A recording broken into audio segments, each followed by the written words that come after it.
ये दो आंखें सिर्फ वही देख सकती हैं जो भौतिक है। तीसरी आंख भीतर की ओर देखने के लिए है। आपकी वासना, आपकी इच्छा कभी बाहर नहीं थी, वो सिर्फ अंदर ही थी। वासना का अर्थ है कि वो आपके भीतर एक अपूर्णता की भावना और किसी चीज की चाह पैदा करती है। जब हम शिव कहते हैं, शिव शब्द तीसरी आंख का पर्याय बन गया है। तीसरी आंख, उसका यह मतलब है ये दो आंखें बाहर देखने के लिए हैं। ये दो आंखें आपको अस्तित्व की भौतिकता दिखा सकती हैं। ये दो आंखें सिर्फ वही देख सकती हैं जो भौतिक है। तीसरी आंख भीतर की ओर देखने के लिए है, वो आपके माथे पर नहीं खुलने वाली। तीसरी आंख भीतर देखने वाली आंख है। लेकिन आपने कहानियां सुनी हैं, शिव ने अपनी तीसरी आंख खोली और कामदेव को भस्म कर दिया। भारत में प्रेम और वासना के देवता कामदेव हैं। काम का अर्थ है वासना, जिसका आप सीधे सीधे सामना नहीं करना चाहते, इसलिए आप उसे प्रेम बना देते हैं, क्योंकि आपको उसमें कुछ सुंदरता चाहिए। तो वो एक पेड़ के पीछे छिपकर शिव के दिल पर तीर चलाते हैं। तीर उन्हें लगता है और शिव थोड़ा परेशान हो जाते हैं। फिर वो देखते हैं कि ये काम है, यानी उनकी अपनी वासना उभर रही है।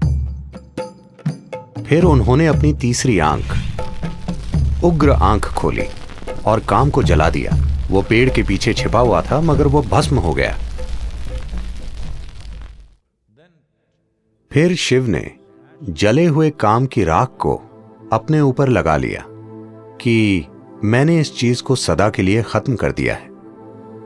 ये लोगों को सुनाई जाने वाली आम कहानी है, मगर आप मुझे बताइए, आपकी वासना आपके अंदर उठती है या पेड़ के पीछे?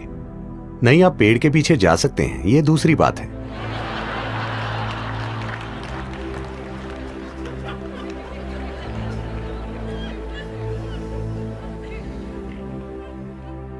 मगर वो उठती कहां है? आपके भीतर। इच्छा बाहर नहीं मंडराती। ऐसा नहीं है कि एक सुंदर स्त्री या एक सुंदर पुरुष बैठा है तो आपकी इच्छा जागती है, क्योंकि इच्छा काम आपके भीतर है। इसीलिए उन्होंने अपनी तीसरी आंख खोलकर अपने अंदर के काम को जला दिया, उसे नहीं जो बाहर खड़ा है, क्योंकि वो कभी भी बाहर नहीं खड़ा था। कृपया इस पर गौर कीजिए। आपकी वासना, आपकी इच्छा कभी बाहर नहीं थी, वो सिर्फ अंदर थी। तो उन्होंने अपनी तीसरी आंख खोली, इस तरह नहीं, अंदर की ओर। फिर उन्होंने इस वासना को देखा, जिसका दरअसल मतलब है कि आपके अंदर कुछ पहलू हैं जो आपको अधूरा महसूस कराते हैं। तो आप सोचते हैं कि आप किसी चीज का या किसी व्यक्ति के पीछे जाने पर ही पूरे होंगे। वासना सिर्फ विपरीत लिंग की बात नहीं है, शॉपिंग भी वासना है, क्योंकि आपको किसी चीज के पीछे जाना होगा, तभी जीवन पूरा होगा। हर इच्छा वासना है, क्योंकि उसके बिना मेरा अस्तित्व नहीं हो सकता। मैं उसे चाहता हूं, क्योंकि जब मेरे पास वो होगा तभी ये पूरा होगा। वो कोई चीज हो सकती है, पद हो सकता है, ताकत हो सकती है, सेक्सुअलिटी हो सकती है, कोई फर्क नहीं पड़ता कि वो क्या है। वासना का अर्थ है कि वो आपके भीतर एक अपूर्णता की भावना और किसी चीज की चाह पैदा करती है, जिससे आपको लगता है अगर आपके पास वो नहीं है तो आप अधूरे हैं। तो वो अपने अंदर के काम को जलाने का फैसला करते हैं। उन्होंने काम को जलाया और फिर पसीने की जगह उनके शरीर के छिद्रों से राख निकली। ये यौगिक कथा है। आम लोगों को सुनाई जाने वाली कहानी ये है कि वो पेड़ के पीछे छिपा था और उन्होंने उसे जला दिया, अपनी तीसरी आंख खोलकर उसे जला दिया। फिर उस राख को लेकर अपने ऊपर लगा लिया। कहानी का यौगिक आयाम यह है कि उनके भीतर काम जगा। उन्होंने अपनी तीसरी आंख खोली, उसे जलाया और फिर धीरे धीरे राख उनके शरीर से निकलने लगी, जिसने उन्हें साफ साफ दिखाया कि सब कुछ खत्म हो गया। हर चीज जिसे आप खुद के रूप में जानते हैं उसे मरना चाहिए। जब मैं मृत्यु कहता हूं, भौतिक मृत्यु नहीं है जो समस्या है।